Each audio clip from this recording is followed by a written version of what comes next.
नमस्ते श्री स्वामी समर्थ. हल्ली एवढी थंडी पडते ना आमच्याकडे की सकाळी ना उठायलाच होत नाही. आणि गणू तर उठतच नाही, त्याला पण मलाच उठवावं लागतं. मग काय, उशिरा झाला की शॉर्टकट फोडणीचा भात द्यायचा डब्याला. एवढं टेन्शन नाही घ्यायचं बाबा. घरातलं सगळं आवरेपर्यंत ना मला सकाळी नाश्ता करायलाच नाही भेटला. मग मी दुपारीच तो फोडणीचा भात खाल्ला. मग मी झोपली आणि मग गणू यायचा टाइम झालेला. तुम्हाला माहीतच असेल माझा गणू बाहेरचं काहीच खात नाही, म्हणून त्याला घरी आल्यावर एवढी भूक लागते ना. आज मी जेवणासोबत करणार होती लाल माठची भाजी. गणूला ती लाल माठची भाजी खूप आवडते आणि मला पण आवडते. तर मी इकडे कांदा कापून घेतला आणि आमच्या मार्केटमध्ये ना ओले कांदेच भेटतात. ते एवढे तिखट असतात आणि डोळ्यातून एवढं पाणी येत होतं माझ्या. सुके कांदे मार्केटमध्ये नाहीच आहे. आज आमच्या घरी कोण आलेलं माहितीये तुम्हाला? माझी मोठी ताई आलेली. तिला बघून मी एकदम शॉक झाली की ती कशी आली. म्हणजे तिने मला कॉल वगैरे पण नाही केला आणि ती अचानक आली. आणि तिला बघून मी एवढी खुश झाली ना, कारण ती येतच नाही जास्त आमच्याकडे.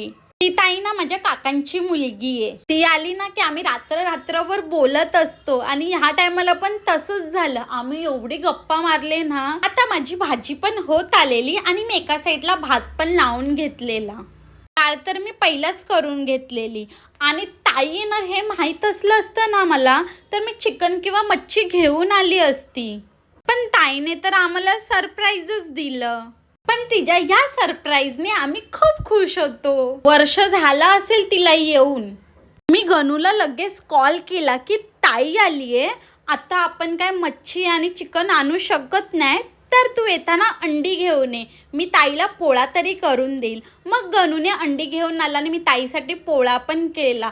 कारण आज वार आहे ना नॉनव्हेजचा होता आणि आम्ही व्हेज केलेलं. माझ्या ताईला तर व्हेजपेक्षा नॉनव्हेज खायला खूप आवडतं. ती ना पप्पांकडे जाणार होती. माझ्या पप्पांकडे खूप साऱ्या मच्छी येतात. पण आहे ना तिला पप्पांकडे जायला नाही भेटलं आणि आमचं स्टेशनवरनं घर जवळ आहे ना, म्हणून ती आमच्याकडे आली.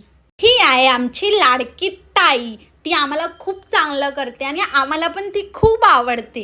गणू तर आल्या आल्या ताईशी गप्पा मारायलाच बसला. जेवण झालं की आम्ही राऊंड मारायला गेलेलो. ताईला ना आम्ही दोघांनी पण सांगितलं की ताई तू ये आमच्याकडे राहायला. न सांगता आली तरी चालेल, आम्हाला काहीच प्रॉब्लेम नाही, पण तू आमच्याकडे राहायला ये. आम्हाला पण चांगलं वाटतं तू आले की. ताई आली ह्या खुशीमध्ये मी गणूकडनं आईस्क्रीम घेतली आणि ही आईस्क्रीम नवीन आली आहे.